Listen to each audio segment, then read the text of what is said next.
जय माँ गायत्री, जय गुरुदेव, सभी को मेरा प्रणाम।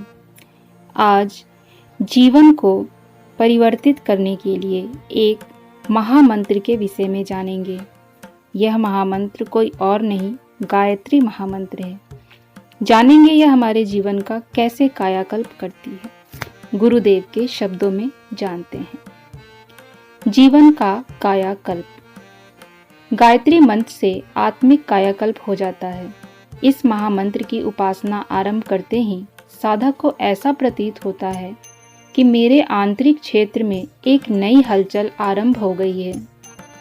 सतोगुणी तत्वों की अभिवृद्धि होने से दुर्गुण, कुविचार, दुख, स्वभाव एवं दुर्भाव घटने आरंभ हो जाते हैं और संयम, नम्रता, श्रमशीलता, मधुरता, ईमानदारी, सत्यनिष्ठ, संतोष, शांति, सेवा भाव आदि सद्गुणों की मात्रा दिन दिन बड़ी तेजी से बढ़ती जाती है।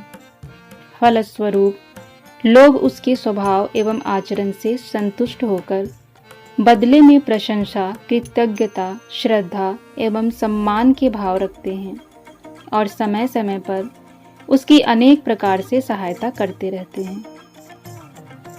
गायत्री साधना से साधक के मन क्षेत्र में असाधारण परिवर्तन हो जाता है। विवेक, दूरदर्शिता, तत्वज्ञान और श्रीतंभरा बुद्धि की अभिवृद्धि हो जाने के कारण अनेक अज्ञानजन्य दुखों का निवारण हो जाता है। प्रारब्धवश अनिवार्य कर्म फल के कारण कष्ट साध्य परिस्थितियां हरेक के जीवन में आती रहती है। संसार का सबसे बड़ा लाभ आत्मबल है। गायत्री साधक को यह लाभ प्राप्त होता है। इसके अतिरिक्त अनेक प्रकार के सांसारिक लाभ भी मिलते हैं।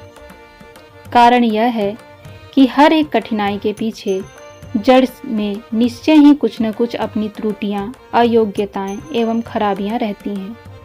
सतोगुण की वृद्धि के साथ अपने आहार, विहार, विचार, दिनचर्या, दृष्टिकोण, स्वभाव एवं कार्यक्रम में परिवर्तन होता है। यह परिवर्तन की आपत्तियों के निवारण का, सुख शांति की स्थापना का राजमार्ग बन जाता है। कई बार हमारी इच्छाएं, तृष्णाएं, लालसाएं, कामनाएं ऐसी होती हैं जो अपनी योग्यता एवं परिस्थितियों से मेल नहीं खाती। मस्तिष्क शुद्ध होने पर बुद्धिमान व्यक्ति उन तृष्णाओं को त्याग कर अकारण दुखी रहने व भ्रम जाल से छूट जाते हैं। अवश्यंभावी न टलने वाले प्रारब्ध का भोग जब सामने आता है तो साधारण व्यक्ति बुरी तरह रोते चिल्लाते हैं। निरोगता, सौंदर्य, दीर्घ जीवन, कठोर परिश्रम करने की क्षमता, दाम्पत्य सुख, सुसंतति, अधिक कामना, शत्रुओं से निर्भयता आदि कितने ही लाभ ऐसे हैं जो कुछ कुश्ती पछाड़ने से कम महत्वपूर्ण नहीं। साधना में यदि कोई विशेष प्रयोजन प्रारब्ध बस पूरा ना भी हो तो भी इतना तो निश्चय है कि किसी न किसी प्रकार साधना की अपेक्षा कई गुना लाभ अवश्य मिल के रहेगा। आत्मा स्वयं अनेक रिद्धि सिद्धियों का केंद्र है। जो शक्तियां परमात्मा में है वे उसके अमर युवराज आत्मा में भी है। समस्त रिद्धि सिद्धियों का केंद्र आत्मा है, परंतु जिस प्रकार राख से ढका हुआ अंगार मंद हो जाता है, वैसे ही आंतरिक मलिनताओं के कारण आत्म तेज कुंठित हो जाता है।